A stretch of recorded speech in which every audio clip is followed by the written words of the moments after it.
क्या होगा जब दुनिया के दो ताकतवर परमाणु संपन्न देशों इंडिया और चीन के बीच वॉर छिड़ जाएगी? क्या यह वॉर भविष्य के युद्ध की परिभाषा ही बदल देगा?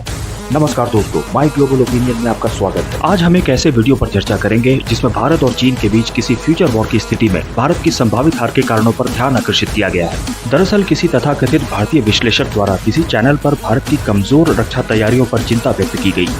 इसी पर चर्चा करते हुए कुछ चीनी विश्लेषकों ने भारत और चीन के बीच किसी युद्ध की स्थिति में भारत की निश्चित हार की भविष्यवाणी कर दी। इसके पीछे उन्होंने कमजोर आधारभूत ढांचा, रणनीतिक तैयारियों में देरी, आधुनिक हथियारों के अधिग्रहण में देरी जैसे कारणों की ओर इशारा किया। दोस्तों, यह बात तो तय है कि जब भी भारत और चीन युद्ध के मैदान में आमने सामने होंगे तो यह जंग सिर्फ दोनों देशों की सीमा तक ही सीमित नहीं रहेगा, बल्कि एक दूसरे के इंफ्रास्ट्रक्चर, सैटेलाइट्स और साइबर नेटवर्क तक भी पहुंचेगा। यह एक परंपरागत युद्ध नहीं बल्कि एक हाईटेक और साइबर युद्ध होगा जो इतिहास बदल कर रख देगा। इस वीडियो में अपनी बात रखते हुए इन चीनी विश्लेषकों ने तो यहाँ तक कह दिया कि भारत कमजोर सामरिक तैयारी और कमजोर आधारभूत ढांचा के कारण युद्ध में 10 दिन भी नहीं टिक पाएगा। चीन की बेहतर लॉजिस्टिक्स, उन्नत तकनीक और आधुनिक हथियार भारत पर भारी पड़ेंगे। चीन परंपरागत युद्ध नहीं लड़ेगा। यह एक नॉन कॉन्टैक्ट वॉर होगा जहां भारत से सीधे टकराव नहीं बल्कि सैटेलाइट जैमिंग, साइबर और ड्रोन अटैक्स होंगे। युद्ध का मैदान अब सरहद नहीं है। अब यह युद्ध डेटा सेंटर, पावर ग्रिड और आर्टिफिशियल इंटेलिजेंस की लड़ाई बन गई है। आइए अब यह वीडियो देखते हैं और इस पर चर्चा करते हैं। चाहे कुछ भी हो, बात हमेशा एक दूसरे की ताकत परखने पर आती है। उदाहरण के लिए, अगर भारत और चीन के बीच युद्ध छिड़ जाए तो भारत के जीतने की कितनी संभावना है?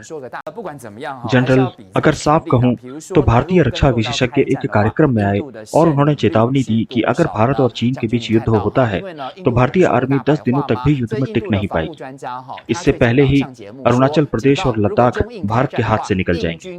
अरे नहीं, 10 दिन तो बहुत ज्यादा है। क्या भारत 10 दिन तक भी टिक पाएगा? आप इस बारे में क्या कहना चाहेंगे? क्योंकि भारतीय विश्लेषक ने कहा कि राफेल लड़ाकू जहाजों का रडार क्रॉस सेक्शन J-20 के मुकाबले में 100 गुना ज्यादा है। साथ ही PLA आर्मी के स्वार्म ड्रोन्स ने सीमा पर 1 दर्जन से ज्यादा गश्त पूरी कर चुके हैं और अभी हाल ही में J-20 लड़ाकू विमानों को भी शिगात्सी एयरपोर्ट पर तैनात कर दिया गया है। इसीलिए अगर चीन वाकई में J-20 विमानों का प्रयोग भारत के खिलाफ करता है तो भारत के पास इसका मुकाबला करने का कोई विकल्प नहीं है, क्योंकि भारत के पास कोई 5th जनरेशन लड़ाकू विमान नहीं है। मेरा मानना है कि पहले भारत चीन युद्ध के बाद से ही PLA व्यवहारिक रूप से अजेय रही है। ये लगभग भारत की राजधानी दिल्ली तक पहुंच गए थे। भारत पूरी तरह से डिफेंसलेस हो चुका था, खासकर उनकी सबसे ताकतवर सैन्य टुकड़ी। उनकी पूरी सैन्य टुकड़ी को पीछे हटने पर मजबूर कर दिया गया था और उनके सैन्य कमांडर तक का सफाया कर दिया गया था। हालांकि उस समय चीन ने 2 तथ्यों पर विचार किया। उस दौरान कुछ समय बाद लॉजिस्टिक्स और परिवहन दोनों ही बहुत मुश्किल थे। खास तौर पर हिमालय में उस वक्त परिवहन की कोई व्यवस्था नहीं थी। इसीलिए चुनौतियों को समझते हुए चीन ने उस समय जीतकर भी पीछे हटने का फैसला किया, पर इस सोच के साथ कि वे वहां हमला करेंगे जहां सबसे ज्यादा चोट पहुंचेगी। इसी कारण वे वर्तमान समय के लाइन ऑफ एक्चुअल कंट्रोल पर वापस आ गए। 1969 से अब तक करीब 54 साल बीत चुके हैं और अब हालात नाटकीय तौर पर बदल चुके हैं। लड़ाई के बाद PLA ने स्वेच्छा से वापसी क्यों की? उन्होंने गहराई से खुद ही प्रतिबिंबित किया कि ऐसा करने के पीछे लॉजिस्टिक्स और परिवहन सबसे बड़े कारण थे। लेकिन अब इन इलाकों को देखिए, चीन ने अब सड़कों, रेल तथा कई आधारभूत ढांचों का विकास कर लिया है, जिससे सैनिकों की तैनाती तत्काल और तेजी से हो सकती है। अगर तिब्बत के हाईवेज और रेलवेज की बात करें तो वे टैंकों को वहां जल्दी पहुंचा सकते हैं। पहले तो चीन की लॉजिस्टिकल सप्लाई भारत के मुकाबले में कहीं ज्यादा उन्नत है। यह बिल्कुल तथ्यात्मक है, क्योंकि उनके पास रेलवेज और हाईवेज दोनों तरह के परिवहन के साधन मौजूद हैं। दूसरा, अगर वहां पर तैनात युद्ध के साजो सामान और तैयारियों की तरफ देखें तो किस तरह के ग्राउंड फोर्स PLA के पास मौजूद है? टाइप 15 जैसा हल्का टैंक है जो पहाड़ों पर युद्ध के लिए उपयुक्त है। यह खास तौर पर ऊंचाई वाले स्थानों के लिए ही डिजाइन किया गया है, जो विशेषकर इन जगहों के लिए सबसे ज्यादा उपयुक्त है। इसके साथ ही, जैसा कि हमने थोड़ी देर पहले बताया, उन्होंने J-20 लड़ाकू विमानों को भी शिगात्से पर तैनात किया है, जो WS-15 इंजनों से लैस है और जो भारत के लिए और भी ज्यादा खतरनाक है। आप जानते हैं क्यों? क्योंकि WS-15 इंजन अपने पूरे पेलोड के साथ 4000 मीटर की ऊंचाई पर भी उड़ान भर सकता है। हम जानते हैं कि ऊंचाई वाले स्थानों पर ऑक्सीजन कम होता है, इसलिए जहाज के इंजन अपनी पूरी क्षमता के साथ उड़ान नहीं भर पाते और ऑक्सीजन की कमी इंजन के पावर आउटपुट और अपने पूरे भार के साथ उड़ान भरने की क्षमता को सीमित कर देता है। लेकिन WS-15 इंजन की खासियत ही यही है कि वह अपने पूरे भरे हुए ईंधन टैंक और हथियारों के साथ 4000 मीटर की ऊंचाई पर भी उड़ान भर सकता है। अगर वे साउथ तिब्बत के प्रमुख रणनीतिक ठिकानों पर सीधा हमला करें, तो मुझे लगता है कि हम उन्हें 10 दिनों के भीतर ही हरा सकते हैं। सही बात है, तो आपको क्या लगता है? क्या इसमें 10 दिन वाकई में लगेंगे? अच्छा, हमारा कहना है कि चीन की सैन्य ताकत और आत्मविश्वास अब काफी ज्यादा बढ़ चुके हैं और किसी को भी चीन से टकराने की हिम्मत नहीं करनी चाहिए। आइए अब कमेंट पढ़ते हैं और इस पर चर्चा करते हैं। एलन ली ने लिखा है कि 10 दिन तो बहुत ज्यादा है, तुम 2 दिन भी टिको तो जीत जाओगे। दोस्तों, अब इनको कौन समझाए कि यूक्रेन जैसा छोटा देश भी जब रशिया के सामने अभी तक टिका हुआ है, तो भारतीय सेना तो दुनिया की चौथी सबसे मजबूत सेना है।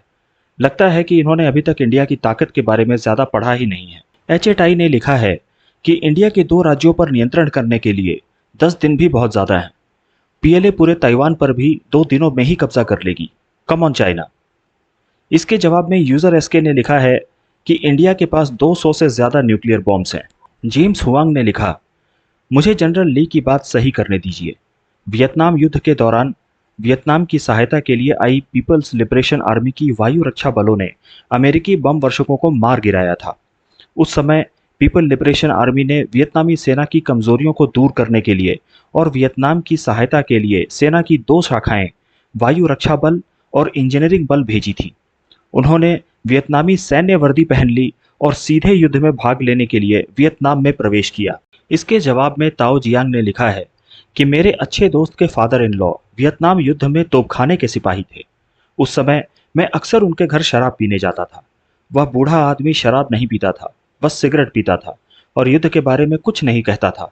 बाद में मुझे पता चला कि वह विमान रोधी तोपखाने दस्ते का एकमात्र जीवित सैनिक था। जेम्स हुआंग ने ताओ जियांग की बात पर जवाब देते हुए लिखा कि हाँ, कई विमान रोधी तोपखाने के सैनिकों ने अपने प्राणों की आहुति दी और उनमें से 1000 से ज्यादा विदेशी धरती पर दफन हैं।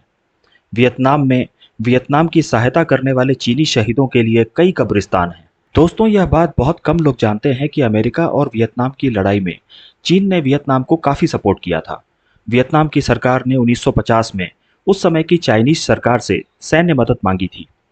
चाइना की माओ जेडोंग सरकार ने वियतनाम को एक विशेष चाइना सैन्य सलाहकार विभाग बनाकर कई मिलिट्री हार्डवेयर और सैनिकों की टुकड़ी भेजी थी। कम्युनिस्ट सरकार होने के कारण उस समय तक चीन अमेरिका को अपने लिए एक खतरा मानता था। चैन मूडी ने लिखा, अगर इस बार युद्ध छिड़ गया तो नई दिल्ली को अपना नाम फिर से नई दिल्ली करना पड़ेगा। यिजेंग ZW ने लिखा है कि अमेरिका के B-52 केवल लंबी दूरी से ही मिसाइल दाग सकते हैं, वो भी चीन की सुरक्षा घेरे के 500 किलोमीटर की दूरी से।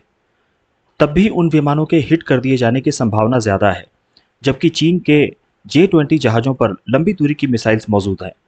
इसके जवाब में कमांडो जिमी ने लिखा है कि J-20 के पीछे इलेक्ट्रॉनिक टोही, पूर्व चेतावनी और नियंत्रण प्रणालियों के होने के बावजूद खुद J-20 की अपनी रेंज ही 2000 किलोमीटर से ज्यादा है और ये अपने साथ PL-15 मिसाइल ले जा सकता है जिसकी रेंज भी 300 किलोमीटर से ज्यादा है, जो काफी है। दोस्तों, ये कमेंट पढ़कर तो मुझे भी हंसी आ गई। ये लोग शायद उसी PL-15 मिसाइल के बारे में बातें कर रहे हैं जो इंडिया पाकिस्तान की लड़ाई के दौरान इंडिया के खेतों में पड़ा मिला था। ये PL-15 मिसाइल लगभग इंटैक्ट पोजीशन में ही खेतों में गिर गया था।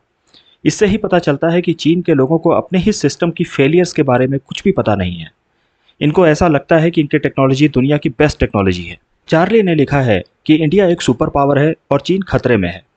इसके जवाब में पोर्स लियान ने लिखा है कि इंडिया बड़ा जरूर है पर स्ट्रांग नहीं है। एक और रिएक्शन में कमांडो जिमी ने लिखा है कि किस सुपर पावर देश के ज्यादातर शहरों में लोग सड़क पर ही शौच करते हैं, कहां 200 मिलियन से भी ज्यादा अनपढ़ और कुपोषित लोग रहते हैं। दोस्तों, इन लोगों को शायद पता नहीं है कि इंडिया के लोग आज दुनिया की सारी बड़ी बड़ी कंपनीज में सिर्फ काम ही नहीं कर रहे बल्कि उन्हें चला भी रहे हैं। इंडिया में साक्षरता दर भले ही 78% है, पर यह तेजी से बढ़ रही है और यहां से निकलकर लोग दुनिया में इंडिया के टैलेंट का लोहा भी मनवा रहे हैं। चेन ने लिखा है कि अगर इंडिया और चीन की लड़ाई होती है तो पाकिस्तान भी इंडिया के खिलाफ लड़ेगा। इसके बाद अमेरिका, जापान और यूरोप इंडिया को वॉर में ज्वाइन करेंगे और तीसरा वर्ल्ड वॉर शुरू हो जाएगा।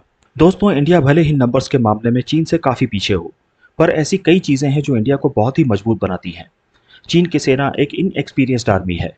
उन्होंने हाल फिलहाल के वर्षों में कोई बड़ी वॉर नहीं लड़ी है, जबकि इंडियन आर्मी एक बैटल हार्डन्ड आर्मी है। लड़ाई की शुरुआत तो हिमालय में होगी, पर चीन के लिए अब हिमालय के इलाकों में भारत को हराना आसान नहीं होगा। 1962 में तो हमें हमले का कोई अंदाजा ही नहीं था, पर हमने अपनी इतिहास की गलतियों से सीखते हुए कई क्रांतिकारी कदम उठाए हैं। सबसे पहले इंपॉर्टेंट है चीन पर भरोसा नहीं करना और हमेशा तैयार रहना। नई टनल्स का निर्माण, टॉप इन क्लास वेपन्स के डिप्लॉयमेंट, इंफ्रास्ट्रक्चर डेवलपमेंट में अग्रेसिव इंप्रूवमेंट, वॉर इंफ्रास्ट्रक्चर में इंप्रूवमेंट, कई खतरनाक मिसाइल्स के डेवलपमेंट। इसके साथ साथ पहाड़ों में लड़ने के लिए इंडियन आर्मी ने भी खुद को अच्छी तरह से तैयार किया है। अगर चीन ने समुद्र के रास्ते इंडिया पर हमला करने की कोशिश की, तो अंडमान निकोबार द्वीप समूहों पर तैनात इंडिया की नेवी न सिर्फ उनकी नेवी बल्कि पूरी सप्लाई चेन को ही ब्लॉक कर देंगे। यह भी तय है कि इंडिया और चीन की लड़ाई में अमेरिका, यूरोप, फ्रांस, इजराइल जैसे विश्व की बड़ी ताकतें इंडिया को ही सपोर्ट करेंगी। इसलिए 10 दिन में तो क्या 10 साल में भी चीन इंडिया को हराने में कामयाब नहीं हो पाएगा।